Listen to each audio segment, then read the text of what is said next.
Hello, this is Mark Denham. I'm a radio presenter, audio producer, podcaster, and also voiceover. And we kicked this off last week with a video on your recording space. What I'm doing here, aiming to do, is to take you through my audio journey and hopefully help you and inspire you on your audio journey to record a podcast or to get into voiceover. Or indeed, we'll even touch on audio production later on. But we're focusing on what it is that you'll need to get you underway in terms of either recording a podcast or in terms of your voiceover career.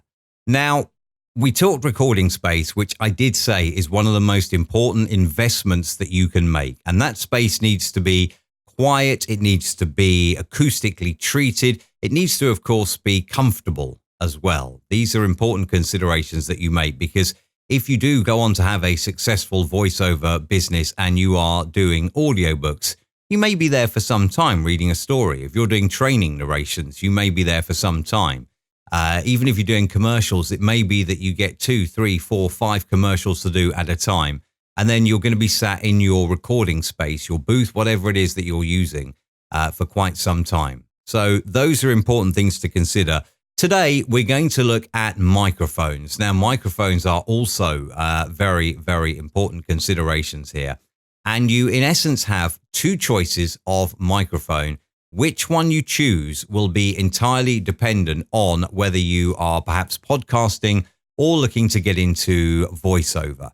Now, if you're podcasting, usually the most important or the most common decision that podcasters will use is which dynamic microphone to use. Now, they are very different in their technology. A dynamic microphone has different characteristics to a condenser microphone.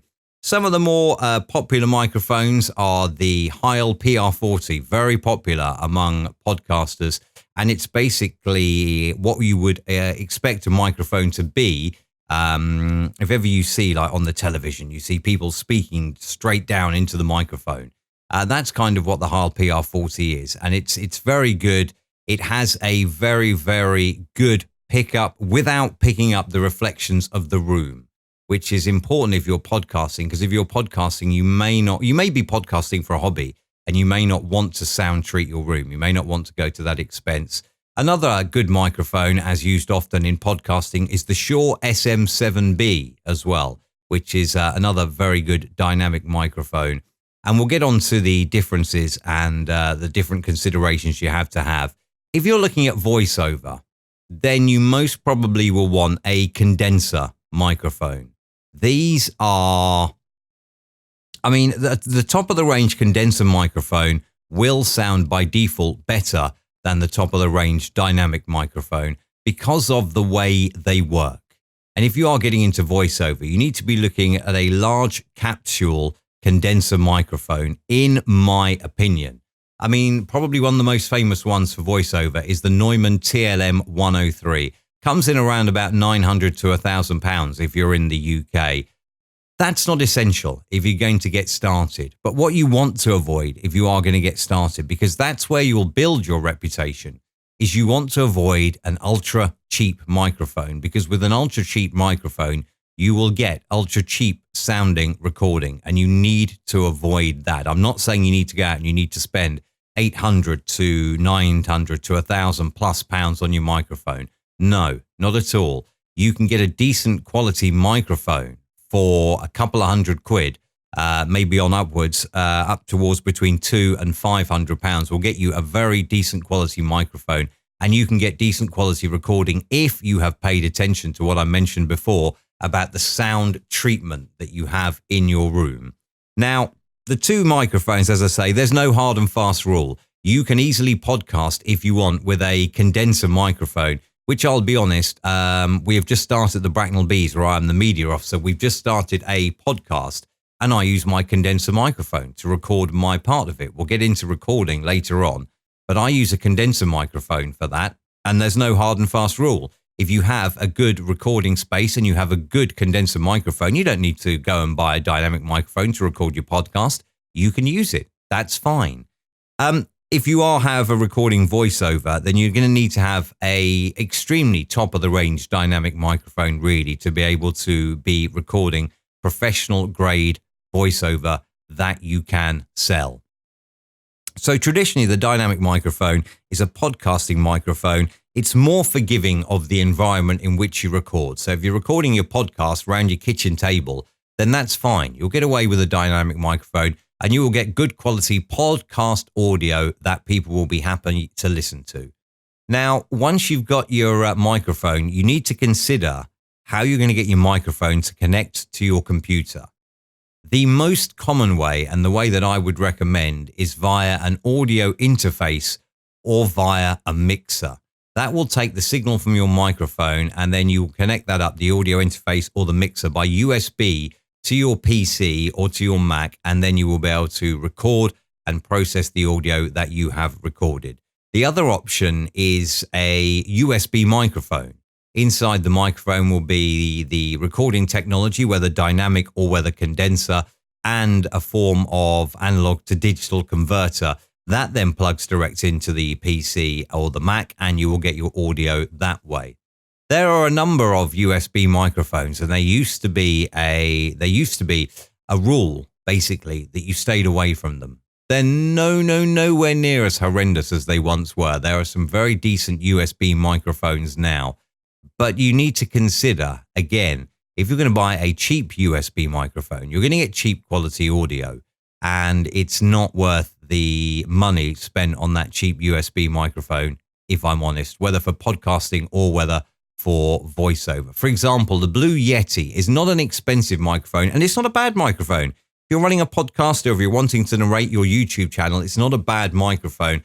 I would recommend, if you can though, going for the Yeti Pro. If the Yeti is your absolute must-want microphone, go for the Yeti Pro, because the Yeti Pro has within it the technology to use either USB or XLR, which is the other way you connect, and you can then plug that into an interface or a mixer.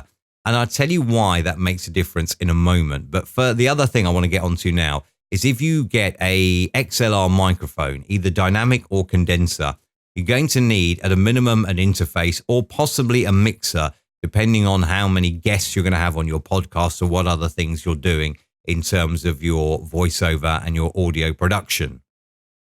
Now, you can, as time goes on, build a chain of equipment that your voiceover microphone or your podcasting microphone will go through, such as a strip processor, like, for example, the DBX286S.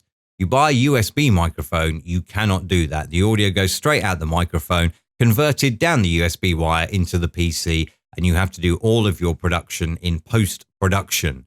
If you were to get a XLR microphone, to start with, you'll be fine with an interface, you'll be fine with a mixer, but you can, perhaps as work comes in, then look into getting a processor for your microphone, and you can then connect that up into your chain of audio, and the audio that gets to your PC will have passed through that processing.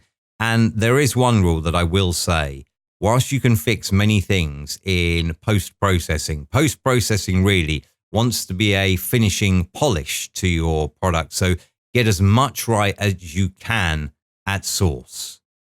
Now, you have to consider your microphone. I've given you a couple of options for the dynamic microphone, the Shure SM7B, the Heil PR40. Also, Audio-Technica, very good with their microphones as well. If you're looking for a mid-range, then the Audio-Technica range are not bad either for dynamic or for condenser microphones. Rode do some very good microphones as well. Look at the NT1, the NT1A, the NT2 and the NT2A, particularly good microphones, and they are affordable as well. They'll get you decent quality audio that you will be able to use either personally, or you will be able to sell as well if you're recording in a well-treated space. And up at the very top end, there is the Neumann TLM 103, which is widely regarded as one of the better microphones. In terms of your interface, these are available in by many different manufacturers. I mean, the one that I have is the Focusrite Scarlett 2i2. Very well recommended. You can't really go wrong with this, if I'm honest. And I did point out earlier that you have to consider the difference in your microphone. Now, if you have a condenser microphone, the chances are it will need 48 volt phantom power. The interface you choose has to be able to provide 48-volt phantom power. If you're using a processor such as the DBX286S, that can also provide the 48-volt phantom power. You'll still need an interface to get your signal from the DBX into the computer, so you will still need an interface. But again, if you're using a mixer, it will need to provide 48-volt phantom power. If you're using a dynamic microphone, it doesn't have a power requirement, so you don't need an interface that can provide power. However, and this is important, dynamic microphones tend to output a quieter signal than condenser microphones.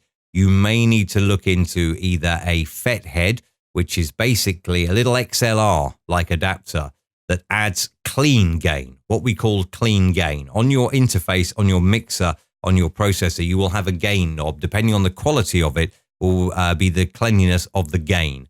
The quieter your microphone signal, the more you'll have to boost that gain. And what you don't want is to be introducing a little hiss into that audio, because that will be very annoying. So you need to look at whether your interface can provide sufficient clean gain to power up and record at a decent level a dynamic microphone. And if not, you may need to introduce a FET head or a cloud lifter. Both of these basically do the same thing. They provide a clean gain boost in your chain between your microphone and your interface that then gets your audio into your PC. Hopefully, that's enough to get you started on the microphone journey. As I say, there is more on the website, the full blog on microphones on markdenham.com. So go have a little read of that right now if you want.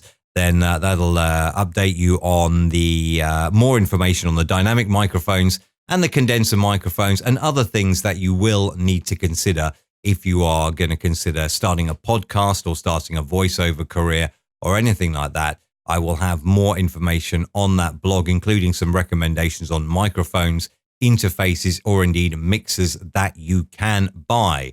The audio journey will continue. We've still got loads more to look at on the audio journey. So hit the subscribe button. If you are watching this video, hit the subscribe button and the little bell as well, and you'll get notified of further upcoming updates. Thank you so much indeed for taking the time out of your day to watch this video today. I hope it's been helpful. The accompanying blog on markdenham.com will also hopefully be helpful as well.